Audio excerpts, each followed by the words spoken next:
So Democrats in Congress are opposed to Donald Trump's presidency in every conceivable way.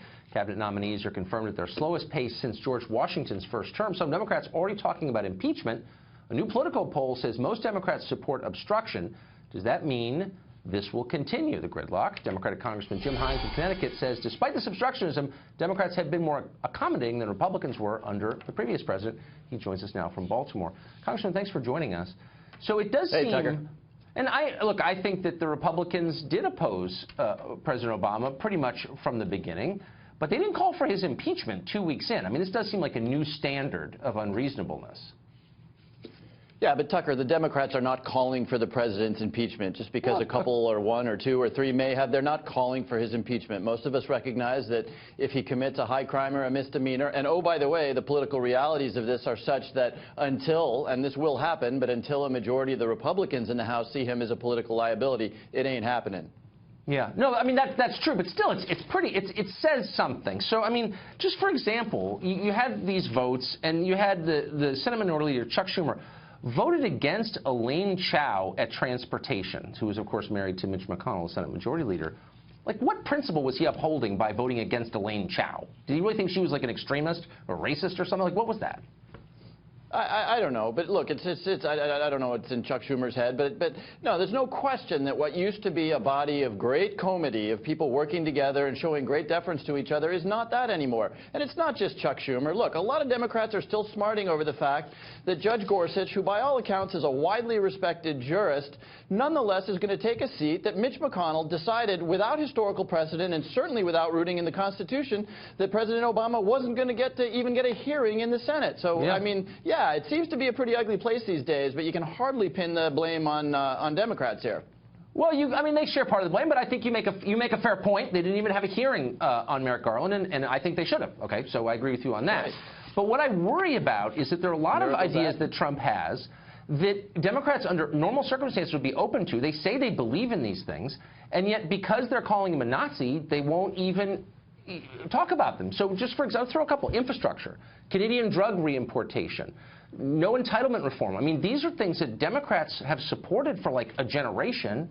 Are they going to meet him on these things? Are they going to support them, even though they come from Trump? Yeah, but Tucker, step back a second. Calling him a Nazi? Come on. What if we'd characterize the entire Republican Party as Joe Wilson, who shouted out that the president was a liar? You've always got your loudmouths in both parties. The Democratic Party is not calling President Trump a Nazi. We're calling him profoundly problematic. I sit on the Intelligence Committee. I spend a good part of my day looking at what Russia is trying to do to us and what they did to us in the election, and yet the new president finds it in his day to call out Nordstrom's, to call a judge, a so-called judge, to attack the media, but he hasn't made one critical comment about Russia. I mean, right. I think we've talked about this before. And by the way, if you can actually find evidence that they influenced the outcome of the election, let's do an hour on it, okay? But I want to get to the issue really quick. Is that the standard, that they succeeded? It's not that they tried, it's that they succeeded. That's the standard? This is relevant in any way to the lives of anybody other than Democratic Congress. Relevant? But we can do a special on it. But let me just get to the policies here. So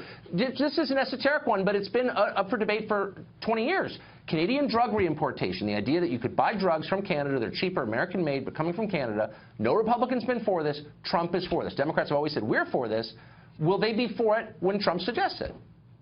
You know, you make a very good and valuable point here, and it's a valuable point because you're absolutely right. Look, coming from Connecticut, where I come from, I am so hungry for an infrastructure plan that helps the fact that, you know, that one of the biggest economic drags in my part of the world is that people can't get to work in the morning. So you know what? Whatever else Trump says, if he gets serious about infrastructure, you almost can't not work with the Republicans to make that happen. And you're right, drug reimportation, any number of things. But the reason this is really disappointing is that when he really goes off the rails, when he starts sort of apparently supporting Russia, when he starts calling out judges, when he starts damaging things like the freedom of the press, the window begins to close. As you've pointed out, you hear it from elements of our party already saying, under no circumstances should you work with this guy. Now, by the way, that's exactly what the Republicans did 8 years ago, so I'm hardly going to criticize that instinct. But it is sad because he has said some things that we would love to work with him on, but by God, he's closing that window pretty rapidly. I mean, somebody, whose interest are you serving? I mean, what you're saying is he says naughty things on Twitter,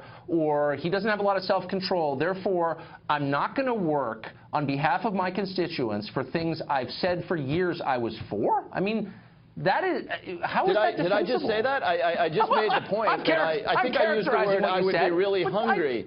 I think that, you know, try as you might, Tucker, what I said was I would be really hungry to work on infrastructure, to work on some of the things that he's talked about, but the political realities are such that if he keeps behaving the way he's behaving, and look, his behavior appalls Republicans as much as it repulls Democrats. If he keeps doing that, he's gradually closing a window which will make it harder and harder to reach across the aisle. No, look, I have all kinds of needs in my district, and I want to work with a Republican president, but there does come a point, and it's not just being naughty on Twitter, Tucker. It's striking at the very foundations of the freedom of the press, of how the intelligence community serves the president. That's not freedom just of the press, being naughty really, on Twitter.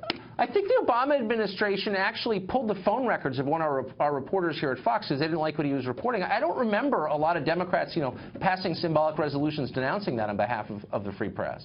Or when so the former I wasn't president happy about that either. Here, I can't remember if I spoke up about it. Look, there were things in the Obama administration. But Tucker, try as you might, just because you can find one example of a naughty thing that the other administration did does not justify far more egregious violations. Look, President Obama never called it the failing New York Times. He never even picked on you guys, even though he was more than warranted in doing so. So trying to draw an equivalence here is just absurd. I think I was a little more attentive to the former president's statements on the press, perhaps, than you were. But anyway, I just hope that the issues can rise to the fore. Congressman, thanks for joining us tonight.